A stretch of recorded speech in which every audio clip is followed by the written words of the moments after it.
छत्रपति शिवाजी महाराज मराठा गौरव और भारत माता की वीर सपूत। हर भारतवासी भारत के इस परमवीर योद्धा का नाम बड़े ही सम्मान और देशभक्ति की भावना के साथ लेता है, जिन्होंने मुगल काल की विषम परिस्थितियों में एक सशक्त हिंदू राज्य की स्थापना की। हमारे आज के वीडियो में आखिर तक जरूर बने रहना। हम लेकर आए हैं भारत के इस वीर महायोद्धा की एक ऐसी वीर गाथा जो आपकी रगों में पैट्रियोटिज्म का एक ऐसा उबाल लेकर आएगी कि आपका दिल भी बोल उठेगा, जय भवानी जय भवानी। तो चलिए आपको ले चलते हैं इतिहास के झरोके से होते हुए 500 साल पीछे। उस समय दिल्ली में शाहजहां का शासन था, तो दूसरी तरफ आदिल शाह की सल्तनत थी।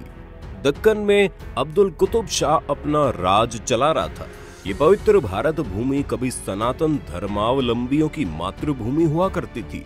हालांकि ये मातृभूमि उस समय भी थी, लेकिन गुलामी की जंजीरों में जकड़ी हुई थी। भारत में उस समय हिंदुओं के बीच एक प्रबल और कुशल नेतृत्व का अभाव था। उस समय के दक्कन के सुल्तान की सेना में एक बहादुर सेनापति शाहजी भोसले हुआ करते थे।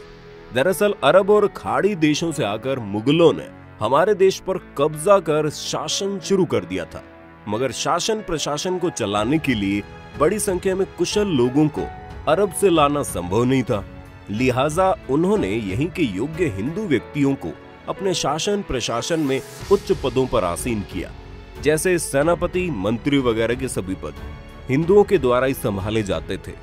फिर उन्हीं के माध्यम से मुगल सल्तनत का कामकाज चलता था। जुनैर के पास शिवनेरी के किले में शाहजी भोसले के घर 19 फरवरी 1630 को एक विलक्षण बालक ने जन्म लिया। उस समय वहां पर शिवाय देवी की पूजा की जाती थी और इन्हीं के नाम पर इस बालक का नामकरण भी हुआ। इस बालक के पिता शाहजी को अक्सर अपने काम के सिलसिले में घर से बाहर रहना पड़ता था। बच्चे का लालन पालन पूरी तरह से माता जीजाबाई कर रही थी और उनके साथ उनके गुरु दादूजी शिक्षा दे रहे थे। गुरु देव दादूजी सोचते थे कि छत्रपति शिवाजी महाराज भी एक दिन मुस्लिम फौज में जाकर अपने पिता का नाम रोशन करेंगे, मुस्लिम साम्राज्य की सेना में रहकर अपने पिता की तरह बहादुरी से काम करेंगे। लेकिन नियति कुछ और ही चाहती थी, इसलिए तो माता जीजाबाई अपनी गोद में भारत के इस भावी योद्धा के बाल्य मन में प्रचंड राष्ट्रवाद के रंग भर रही थी। साल 1646 का समय था। उस समय देश में कोई भी स्वतंत्र हिंदू राष्ट्र नहीं था। अगर किसी हिंदू राजा को अपना साम्राज्य स्थापित करना है तो उसके लिए 3 सिचुएशन का होना जरूरी है। पहला, उस राष्ट्र का घने जंगलों में होना, ताकि युद्ध की स्थिति में छापामार शैली से युद्ध लड़ा जा सके और जीतने की संभावना बनी रहे। दूसरा, उस राजा को अपने राज्य को किसी ताकतवर मुस्लिम राज्य के सेंटर से इतने सुरक्षित दूरी पर रखना जरूरी था कि मुगल राजा उस पर हमला करने से पहले बार बार सोचे। तीसरा, उस राज्य की जमीन बंजर और खेती के योग्य न हो, ताकि किसी मुगल साम्राज्य का उस राज्य में कोई इंटरेस्ट ही न रहे और वो उस पर हमला ही ना करना चाहे। उस समय ये तमाम सिचुएशन उस क्षेत्र में मौजूद थी जहां छत्रपति शिवाजी महाराज रहा करते थे। केवल 16 साल की उम्र में छत्रपति शिवाजी ने गांव के किसानों और मावलियों के साथ मिलकर एक सेना तैयार की। किसी भी राज्य की नींव रखने के लिए उस दौर में किले का बड़ा महत्व हुआ करता था और इस बात को छत्रपति शिवाजी महाराज बहुत ही छोटी सी उम्र में ही समझ गए थे। इसलिए किलों पर कब्जा करना उनकी रणनीति का स्पेशल पार्ट था। केवल 15 साल की उम्र में ही उन्होंने आदिल शाह के अधिकारियों को तोड़कर चाकन और कौंधाना किले को जीत लिया। इसके बाद मुल्ला अहमद से थाना फोर्ट, कल्याण फोर्ट और भिवंडी फोर्ट को जीतकर पहली बार दुनिया के सामने अपने इरादे जाहिर कर दिए। आदिल शाह तो जैसे हैरान ही रह गया। उसे भरोसा ही नहीं हो रहा था कि उसकी सेना के सेनापति का बेटा इस तरह किलों को जीत रहा है।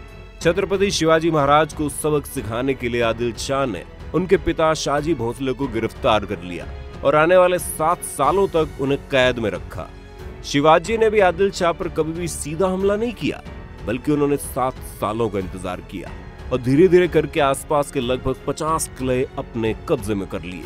वो अपनी ताकत को बढ़ा रहे थे, अपनी क्षमता को इतना डेवलप कर रहे थे कि सल्तनत की सेनाओं का मुकाबला कर सके। धीरे धीरे उन्हीं के क्षेत्र में उनका प्रभाव पड़ने लगा। लोगों के मन में मुगलों का डर कम होने लगा। उन्हें पहली बार ऐसा लगा कोई हिंदू हृदय सम्राट मुगलों को कड़ी टक्कर दे रहा है। छत्रपति शिवाजी के बढ़ते प्रभाव के कारण तत्कालीन मुस्लिम सुल्तानों के कान खड़े हो गए और उन्हें अपनी जमीन खिसकती हुई नजर आने लगी। साल 1659 में बीजापुर की बड़ी साहिबा ने अफजल खान को आदेश दिया कि वो छत्रपति शिवाजी पर हमला करके उन पर कंट्रोल करे। अफजल खान 10,000 सैनिकों की एक बड़ी सेना लेकर छत्रपति शिवाजी की तरफ बढ़ा, लेकिन उससे पहले उसने कई सारी ऐसी कार्रवाइयां की जिसने शिवाजी के गुस्से को बढ़ा दिया। उसने रास्ते में आने वाले हिंदू मंदिरों को तहस नहस किया, साथ ही हिंदू नागरिकों को भी मारना शुरू कर दिया। अफजल खान बहुत ही क्रूर, शक्तिशाली और चालाक सेनानायक था। उसका सोचना था कि वो चालाकी से छत्रपति शिवाजी को मार देगा। इसके बाद उसने शिवाजी महाराज को मिलने के लिए बुलाया। इसके लिए उसने बाकायदा छत्रपति शिवाजी को एक पत्र लिखा। छत्रपति शिवाजी बचपन से ऐसी चालाकियों और ताकत का बखूबी इस्तेमाल करते आ रहे थे। इसी की बदौलत उन्होंने अपनी ताकत को इतना बढ़ाया था कि अफजल खान की चालाकी को समझ गए और अफजल खान के आमंत्रण को स्वीकार करते हुए उससे मिलने के लिए पहुंच गए। अफजल खान ने उन्हें आता हुआ देखा, फिर वो अपनी जगह से उन्हें गले लगने के लिए आगे बढ़ा। जैसे ही दोनों गले मिले, अफजल खान ने चाकू निकालकर शिवाजी को मारने का प्रयास किया, लेकिन इससे पहले ही शिवाजी के हाथ अफजल खान का काम तमाम कर चुके थे। इस घटना से मुगल सेना में अफरा तफरी मच गई और छत्रपति शिवाजी की चारों तरफ तारीफ होने लगी। मुस्लिम सेना की हार के बाद मुस्लिम सुल्तानों की भी किरकिरी होने लगी और वीर शिवाजी का रुतबा और बढ़ गया। इसके बाद बीजापुर के सुल्तान ने अपने सेनानायक रुस्तम को शिवाजी महाराज के साथ लड़ाई करने के लिए भेजा। रुस्तम एक बड़ी सेना लेकर उनकी तरफ बढ़ा, लेकिन रुस्तम को भी शिवाजी के हाथों हार का सामना करना पड़ा। वीर शिवाजी ने अपनी सेना की छोटी संख्या के साथ ही जिस चालाकी और बहादुरी से रुस्तम का मुकाबला किया और जंग के मैदान में उसे धूल चटा दी, उसने मुस्लिम सुल्तानों में उनके खौफ को और बढ़ा दिया। इसके बाद आदिल शाह ने अपने मुस्लिम सेनापति सिद्दी जोहार को छत्रपति शिवाजी से लड़ने के लिए भेजा, लेकिन मुस्लिम क्षत्रपों की छत्रपति शिवाजी महाराज ने एक न चलने दी।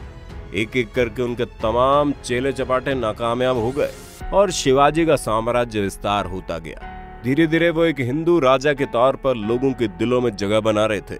इसके बाद बीजापुर की बेगम ने औरंगजेब से संपर्क किया। उस समय दिल्ली पर मुगल सल्तनत के इसी बादशाह का शासन चल रहा था। औरंगजेब ने जब शिवाजी के बारे में सुना तो हैरान हुआ और शिवाजी से लड़ने के लिए उसने सेनानायक शाइस्ता खान के नेतृत्व में 1.5 लाख सैनिकों की एक बड़ी सेना को वीर शिवाजी की तरफ भेजा। शाइस्ता खान औरंगजेब का मामा भी था। शाइस्ता खान ने शिवाजी महाराज पर हमला करके विशाल सेना की बदौलत पुणे पर कब्जा किया और शिवाजी के घर लाल महल पर कब्जा करके वहां अपना डेरा डाल दिया।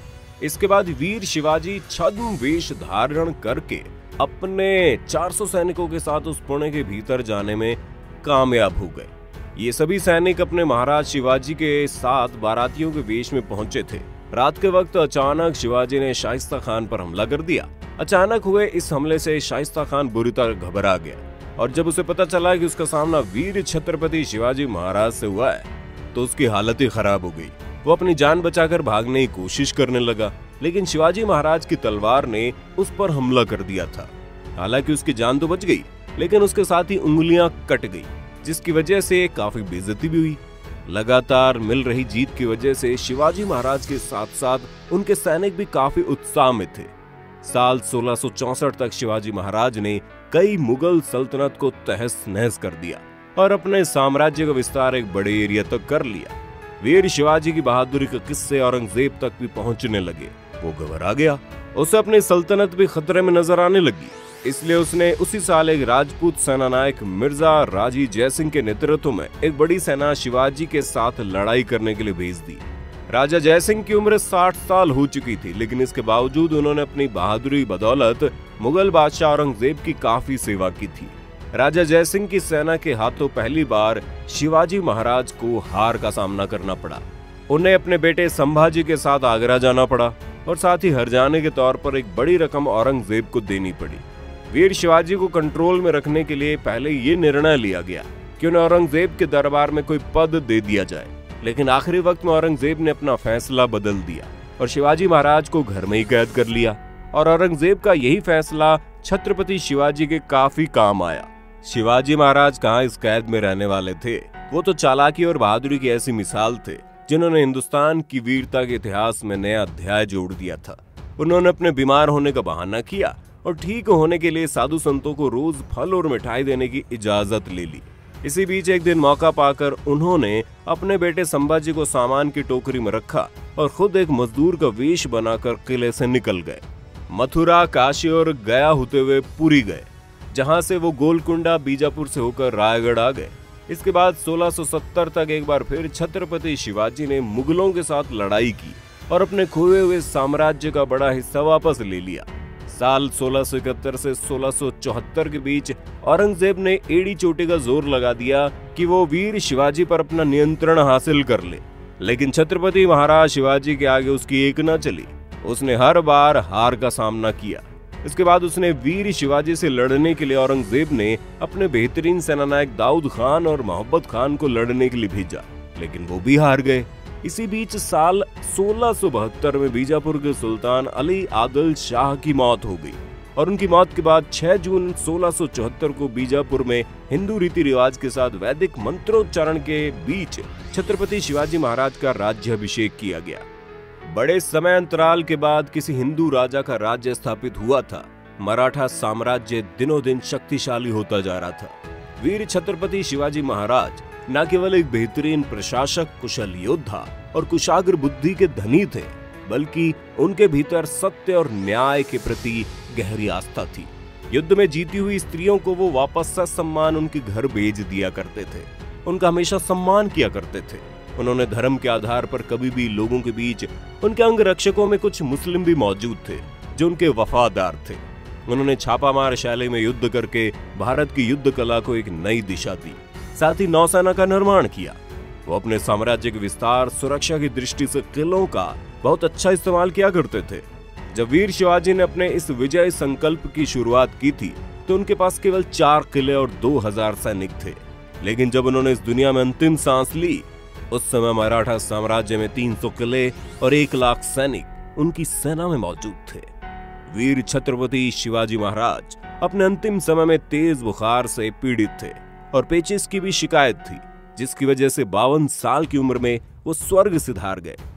छत्रपति वीर शिवाजी महाराज अखंड भारत के ऐसे राजा थे जिन्होंने अंतिम और सबसे शक्तिशाली मुगल बादशाह औरंगजेब की नाक में दम कर दिया था। उन्होंने लगातार 25 सालों तक औरंगजेब के साथ न केवल युद्ध किया, बल्कि अपने साम्राज्य का लगातार विस्तार किया, और इस युद्ध की वजह से ही औरंगजेब बर्बाद हो गया था। आज भी मराठा गौरव के साथ साथ भारत माता के वीर सपूतों में छत्रपति वीर शिवाजी महाराज का नाम बड़े आदर और सम्मान के साथ लिया जाता है। अगर आपको ये वीडियो पसंद आए तो हमें कमेंट बॉक्स में इस पर अपनी राय जरूर देना। फिर मिलेंगे नई वीडियो में, तब तक के लिए जय हिंद, जय भारत, वंदे मातरम।